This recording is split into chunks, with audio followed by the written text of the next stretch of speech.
Look at them, standing there together like something out of a dream neither of us dared to dream back then. My little brother beside the woman he loves, smiling in a way I've never quite seen before. Not forced, not guarded, not surviving. Free.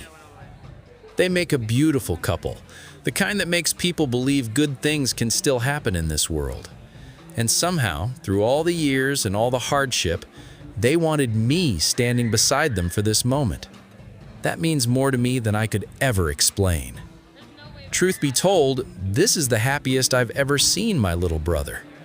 There's a light in him now, a calmness, like the weight he carried for so long finally loosened its grip. Maybe happiness really is contagious, because I can feel it settling into me too. And I treasure days like this. I haven't had many. The rain never seemed to stop back then. It hammered against the concrete overpass like the sky itself wanted us gone. Water dripped steadily through cracks overhead, pooling beside flattened cardboard boxes that served as our bed. The city moved above us without ever noticing we existed beneath it. My little brother sat close beside me, wrapped tightly in a worn gray blanket we guarded like treasure. We shared an expired can of pork and beans with a bent spoon. He tried not to complain about the taste, tried not to complain about the cold either, but I could see it in his eyes. That hopelessness, not the kind that cries loudly, the quiet kind, the kind that settles deep inside a child too early. I hated that look.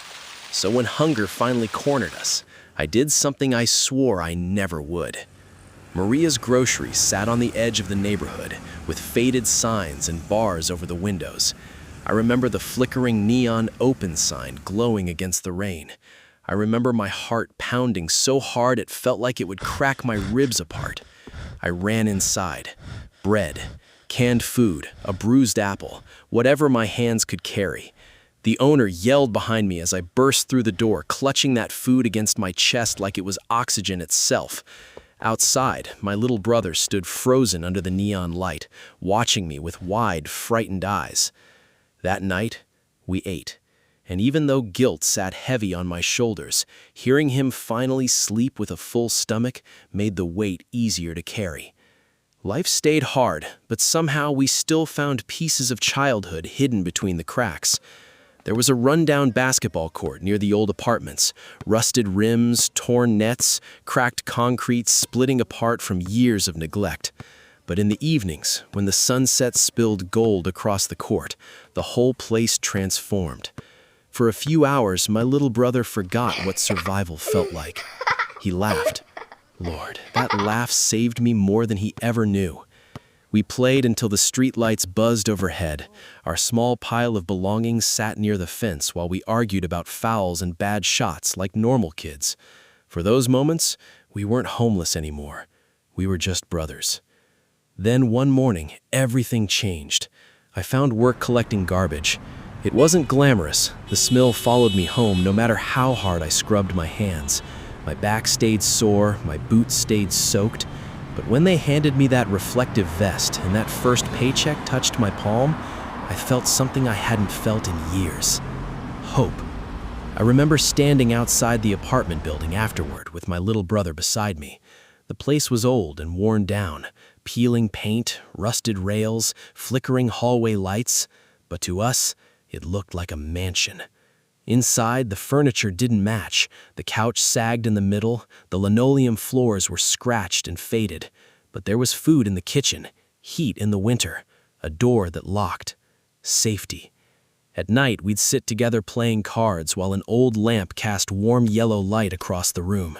My work boots rested near the door, my sanitation uniform hung over a chair, and for the first time in our lives, we could breathe. I worked every extra shift they offered because I knew survival wasn't enough anymore. My little brother deserved opportunity. One morning before school, I handed him a brand new backpack. You would have thought I handed him the world itself. He just stood there staring at it in disbelief while tears filled his eyes. His clothes were second-hand and carefully ironed the night before. The shoes were worn but polished clean. He looked proud.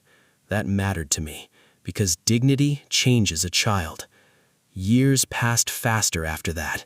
Soon I was sitting in the crowd watching him walk across a graduation stage draped in honor cords, confident, focused, strong, everything I prayed he would become. Outside the ceremony, he walked over to me quietly. Before I could say a word, he removed those honor cords from around his neck and placed them around mine. I'll never forget that moment.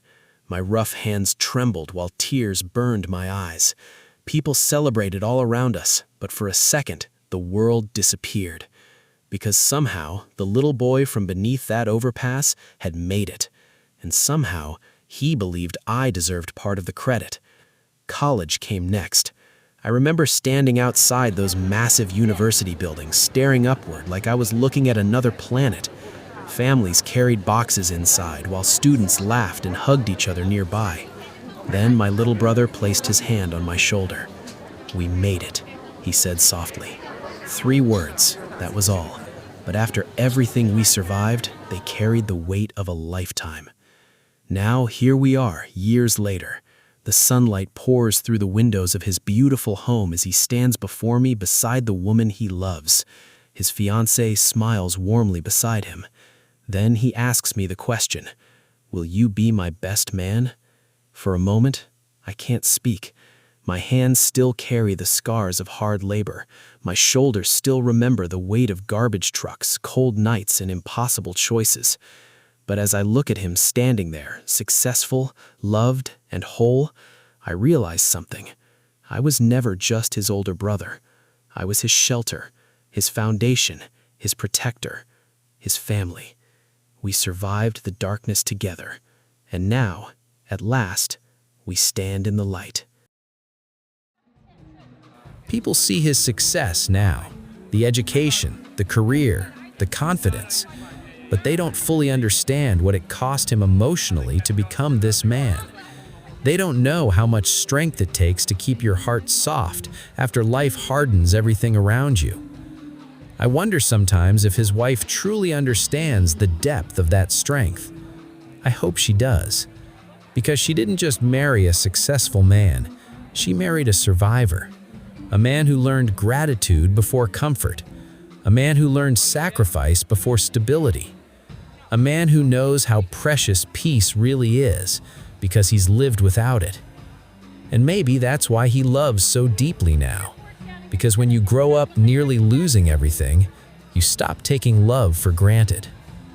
I'm proud of him, more proud than words can hold. Not because of the wedding, not because of the success, not even because of the life he built. I'm proud because after everything the world did to him, he still became a good man.